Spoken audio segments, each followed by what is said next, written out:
Hello my fellow learners, welcome to the syntax surface. So as in previous lecture we completed polymorphism. Today we are going to start with exception handling. So firstly, what is an exception? An exception is a runtime error that prevents the smooth flow of a program's execution. इससे क्या होता है कि अगर हमारे programme को जैसे हम रन कर रहे हैं उस टाइम पे एग्जीक्यूट करते हुए कोई भी लाइन के अंदर ऐसे अनएक्सपेक्टेडली कोई एरर आ जाता है जो कि कंपाइल टाइम पे नहीं आता, मतलब कि हमारी प्रोग्रामिंग में कोई गलती नहीं है, तो इसको कैसे हैंडल करेंगे? क्योंकि अगर कंपाइलेशन टाइम पे एरर आता है तो वो हमें शो हो जाता है, बट रन टाइम पे तो एरर जब भी पता चलेगा जब हम उसे एग्जीक्यूट करेंगे यानी कि यूज़ करेंगे। सो उस टाइम के एरर्स को हैंडल करने के लिए हमारे पास कुछ वेज होते हैं, उन्हें हम बोलते हैं exception handling. It helps us to manage run time errors in a systematic manner. ये अभी ऑनगोइंग प्रोसेस है, फ्यूचर के अंदर हमें और ज़्यादा टूल्स देखने को मिलेंगे एक्सेप्शन हैंडलिंग के। सो करंटली कुछ रन टाइम एरर्स या एक्सेप्शन क्या होते हैं, जैसे कि डिवीज़न बाय ज़ीरो। अगर किसी यूज़र ने ज़ीरो एंटर कर दी डिनोमिनेटर की वैल्यू, सो क्या होगा कि हमारा वो अनडिफाइंड हो जाएगा, उसको हम नहीं कर सकते एग्जीक्यूट। सिमिलरली अगर हमारा array index out of range चला जाए या फिर कुछ अनएक्सपेक्टेड आर्ग्यूमेंट्स एंटर करा दिए जाए या कोई फ़ाइल जो कि हमारे यूज़र को एक्सेस करनी है वो हमारे सिस्टम में है ही नहीं। So all these are the examples of run time errors. Now starting with the ways of exception handling. तो सबसे पहला तो हम कुछ भी ना करें, उससे क्या होगा कि हमारा प्रोग्राम टर्मिनेट हो जाएगा उससे, लेकिन हमारा डेटा का लॉस होगा। लेकिन इसी वजह से ये एक गुड वे नहीं है हमारे एक्सेप्शन को हैंडल करने का। अनदर वे इज़ हम एक एरर मैसेज डिस्प्ले कराएं अगर यूज़र कुछ भी गलती कर देता है, मतलब कि कोई भी एक्सेप्शन आ जाता है, तो उसके बाद हम या तो एग्ज़िट फंक्शन को कॉल कर सकते हैं। उससे क्या होता है, एक ज़ीरो रिटर्न हो जाता है और नॉर्मल एग्ज़िट हो जाती है। और अगर नॉन ज़ीरो इंटीजर रिटर्न होता है तो उस केस में क्या होता है, एग्ज़िट तो नॉर्मली होती है बट हमारा जो क्लीनअप है सिस्टम का वो थोड़े पेंडिंग हो जाता है। देन हम अबॉर्ट फंक्शन को भी कॉल कर सकते हैं, जिससे क्या होगा, टर्मिनेट हो जाएगा एकदम से प्रोग्राम। या फिर हम कुछ स्टैंडर्ड C++ फीचर्स की हेल्प से भी कर सकते हैं। Now coming to the standard C++ model for exception handling. तो इसमें क्या होता है, हम क्या करते हैं, तीन वो यूज़ करते हैं keywords, that is try, catch and throw. इनकी हेल्प से हम अच्छे से एक्सेप्शन को हैंडल कर सकते हैं। तो ट्राई और कैच तो बेसिकली ब्लॉक होते हैं जिसका अंदर हम कोड को एग्जीक्यूट कराते हैं, और थ्रो सिंपल एक कीवर्ड होता है। तो ट्राई ब्लॉक के अंदर क्या होता है, वो कोड होता है जिसकी वजह से हमारे कोड के अंदर, प्रोग्राम के अंदर एक्सेप्शन आ सकता है। तो हम इसके अंदर हम ट्राई करेंगे कि क्या इस कोड में एक्सेप्शन है, मतलब जब यूज़र उसके अंदर वैल्यूज़ पुट करेगा तो हम चेक करेंगे।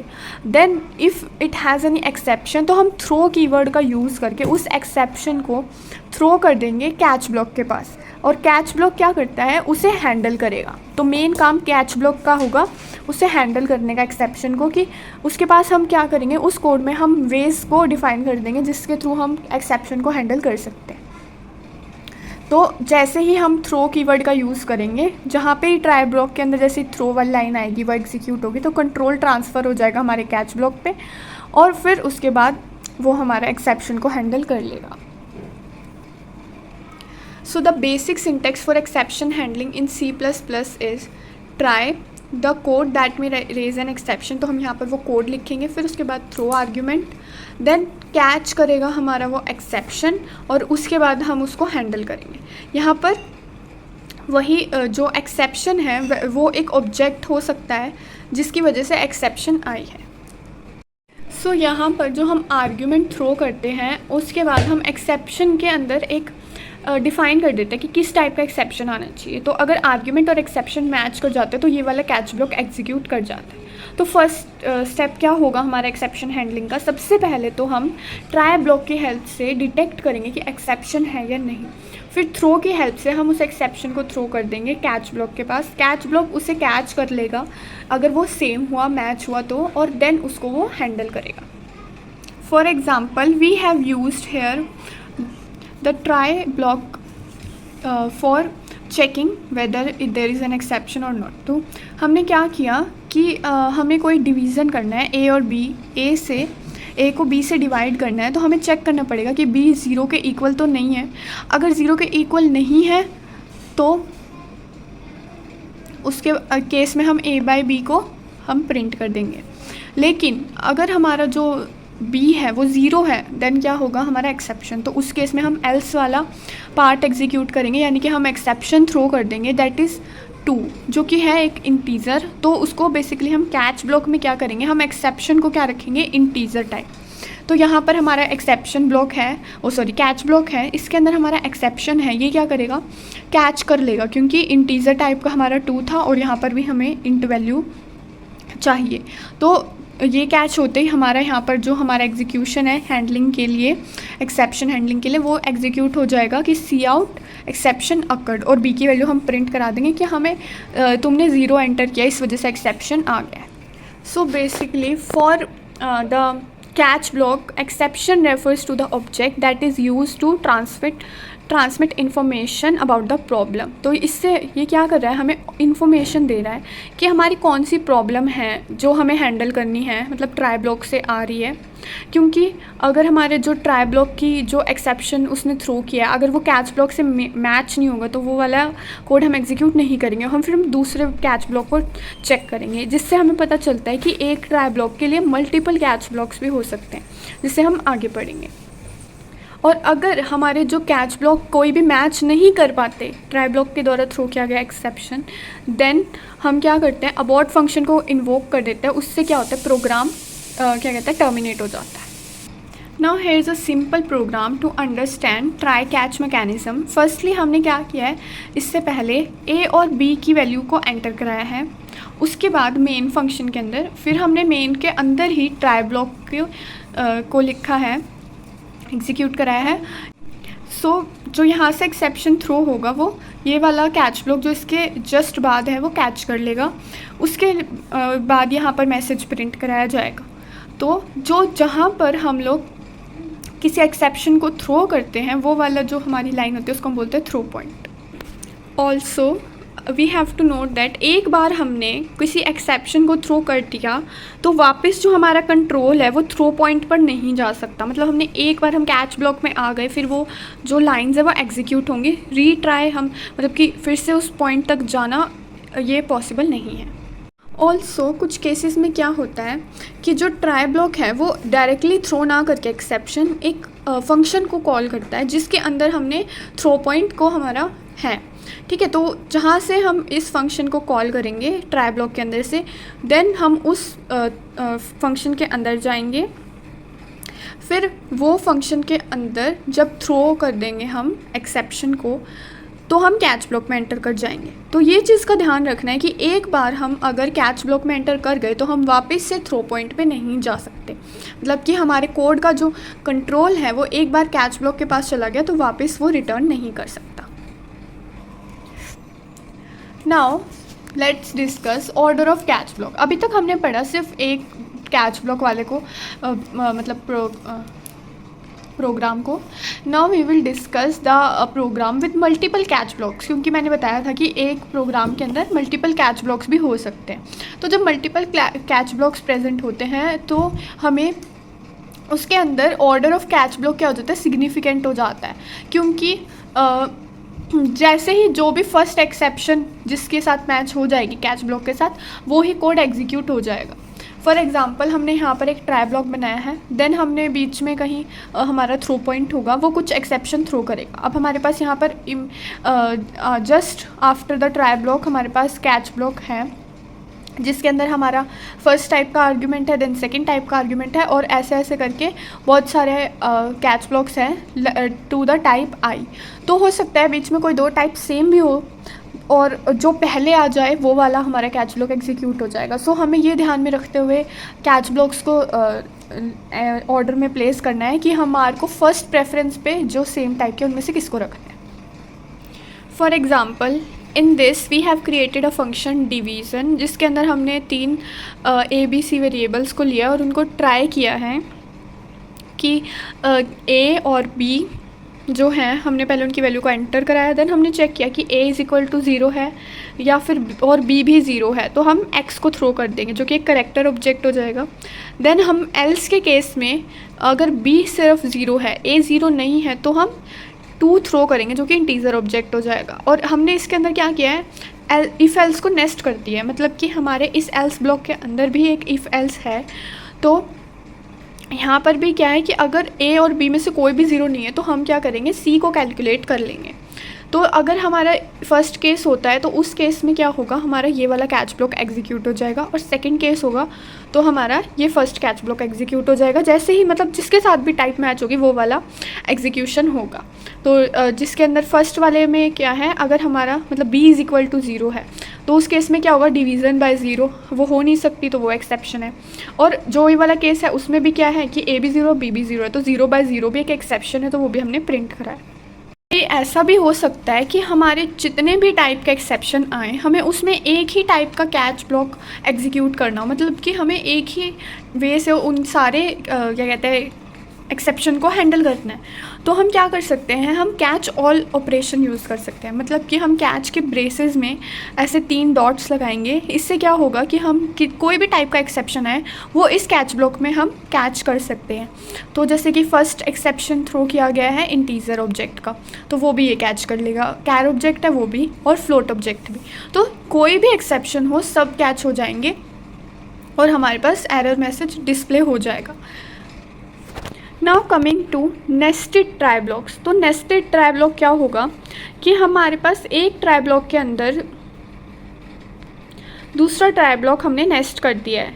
इससे क्या होगा कि हमारे पास एक मोर फाइनर कंट्रोल हो जाएगा हमारे एक्सेप्शन हैंडलिंग में, कि हम अपने नीड्स के अकॉर्डिंग और ज़्यादा डिटेल में स्पेसिफाई कर सकते हैं कि हमें कौन सा एक्सेप्शन थ्रो करना है, कब एक्सेप्शन थ्रो करना है। तो इसके अंदर हमारा बेसिक सिंटेक्स बताया है, जैसे कि पहले हमने एक ट्राई ब्लॉक बनाया, उसके अंदर हमने कुछ कोड लिखा, देन अगेन एक ट्राई ब्लॉक बनाया है, फिर उसके अंदर हमने कुछ कोड दिया है, फिर उसके रिलेटेड एक कैच ब्लॉक है जिसके अंदर हम एक्सेप्शन हैंडलिंग करेंगे कुछ स्पेसिफिक टाइप की।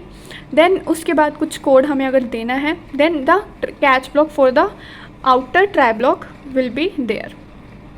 तो इस केस में क्या होगा, हमारे पास 2 ट्राई ब्लॉक है, एक आउटर एक इनर, और दोनों के लिए हमारे पास कैच ब्लॉक्स हैं। सो अगर हमारे इनर ट्राई ब्लॉक के अंदर एक्सेप्शन मिल जाता है तो हम इनर कैच ब्लॉक को एग्जीक्यूट करेंगे और आउटर कैच ब्लॉक को एग्जीक्यूट करने की हमें नीड नहीं पड़ेगी। बट इन केस हमें ज़रूरत पड़ जाती है तो हम ट्राई ब्लॉक से सीधा आउटर कैच ब्लॉक में आ जाएंगे। तो इससे हम डिफरेंट लेवल्स पर एक्सेप्शन हैंडलिंग कर सकते हैं और इससे हमें एक ज़्यादा स्पेसिफिक एरर हैंडलिंग मिल जाती है अपने प्रोग्राम के अंदर, और हमें कॉम्प्लेक्स लॉजिक लगाने की ज़रूरत नहीं पड़ती। For example this is an apt program to understand. हमने पहले क्या किया कि हेडर फाइल को इंक्लूड किया, देन हमने यहाँ पर एक फंक्शन बनाया। तो हमने इसके अंदर क्या किया है कि हमने एक वेरिएबल n को एंटर कराया, अगर वो लेस देन 10 है तो हम एक्सेप्शन थ्रो करेंगे इंटीजर टाइप का, और अगर वो 10 से बड़ा है या मतलब कि इक्वल है तो हम कैरेक्टर टाइप का एक्सेप्शन थ्रो करेंगे। फिर हमने वॉइड मेन के अंदर 2 ट्राई ब्लॉक बनाए हैं, एक आउटर और उसके अंदर एक इनर ट्राई ब्लॉक है, जो क्या करेगा कि एक्सेप्शन के लिए एक्सेप्शन थ्रो कर देगा।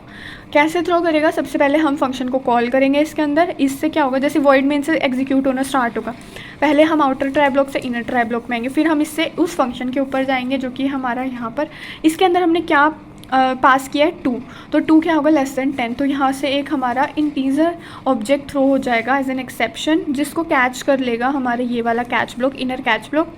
तो उसके बाद हमें आउटर कैच ब्लॉक एग्जीक्यूट करने की ज़रूरत नहीं है, तो इसके वजह से हम ट्राई ब्लॉक के और कैच ब्लॉक के बाहर आ जाएंगे और फिर हमारा प्रोग्राम ख़त्म हो जाएगा। Now coming to uncaught exception handling. इसके लिए क्या होता है, मतलब कि जो एक्सेप्शन हमारे या तो पूरे प्रोग्राम में कैच नहीं हो पाते या फिर कोई अनएक्सपेक्टेड एक्सेप्शन आ जाता है जो कि हमने एक्सपेक्ट नहीं किया होता, तो हम कैसे उसको हैंडल करेंगे। उसके लिए हमारे पास 2 वेज़ होते हैं, या तो हम अनएक्सपेक्टेड फंक्शन का यूज़ करते हैं या फिर टर्मिनेट फंक्शन का यूज़ करते हैं। तो अनएक्सपेक्टेड फंक्शन कब यूज़ किया जाता है, जब हमारे पास एक ऐसा एक्सेप्शन आ जाता है जो कि हमारे एक्सेप्शन की स्पेसिफिकेशन में नहीं होता, लाइक कि हमने उसके बारे में सोचा भी नहीं था और टर्मिनेट फंक्शन यूज़ होता है जब हमारा एक्सेप्शन तो हमने थ्रो कर दिया, लेकिन हमने उसके अकॉर्डिंग कोई कैच ब्लॉक ही नहीं बनाया जो उसको कैच कर सके, ठीक है।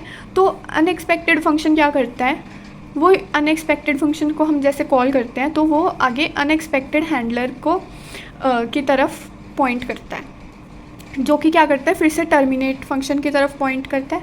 देन टर्मिनेट फंक्शन क्या करता है, अबॉर्ट फंक्शन को कॉल कर देता है। तो हम क्या कर सकते हैं, ये तो इनके डिफ़ॉल्ट वैल्यूज़ हो गई, हम इनको चेंज भी कर सकते हैं। लाइक अनएक्सपेक्टेड हैंडलर की जो वैल्यू है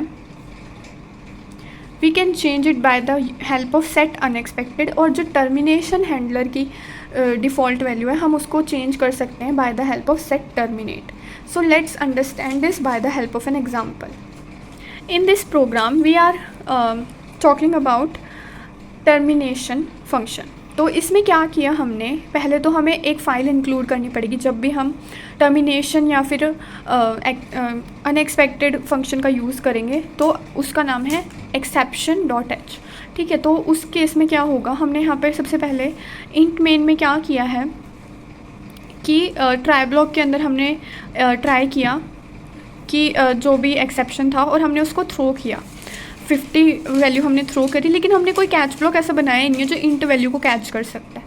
तो इस केस में क्या होगा, हमें टर्मिनेशन हैंडलर की ज़रूरत पड़ेगी। और इसी में बताती हूँ दूसरा केस जो था अनएक्सपेक्टेड का, कि इसके अंदर एक ऐसी एक्सेप्शन थ्रो कर देते हम जो कि हमारे एक्सेप्शन स्पेसिफिकेशन में कहीं एग्जिस्ट ही नहीं करती, तो उस केस में हम कॉल करते अनएक्सपेक्टेड वाले फंक्शन को। तो यहाँ पर क्या होगा, जैसे ये कैच नहीं कर पाएगा हमारा टर्मिनेट फंक्शन कॉल हो जाएगा, जो कि पॉइंट करता है सेट टर्मिनेट की तरफ। तो हम सेट टर्मिनेट की तरफ जाएंगे। उसने क्या किया, अब हमने न्यू, मतलब कि वो तो टर्मिनेशन हैंडलर की तरफ पॉइंट करता है, बट हमने अब टर्मिनेशन हैंडलर को कुछ और वैल्यू दे दी है। हमने उसको डेमो हैंडलर से नया क्रिएट किया है फंक्शन, जो कि ये रहा। हमने उसको डिफ़ाइन किया है कि हम उसमें कुछ और वैल्यू प्रिंट कराएंगे, देन हम उसको अबॉर्ट करेंगे। मतलब हम पहले बताएंगे कि हम अब टर्मिनेशन हैंडलर के अंदर आ चुके हैं, हमारे प्रोग्राम में कुछ एक्सेप्शन आई है जो कि जिसके लिए हमारे पास कोई कैच ब्लॉक नहीं था। सो हम क्या कर रहे हैं, अब फंक्शन को प्रोग्राम को अबॉर्ट कर रहे हैं। तो ये हमने क्या किया है, अपने आप कस्टमाइज़ करके एक नया टर्मिनेशन हैंडलर बनाया है। So that is all for today's video. By this we have completed all the basic concepts related to C++, and drop some suggestion in the comment section that which language I should try next. Till then, keep learning, keep coding.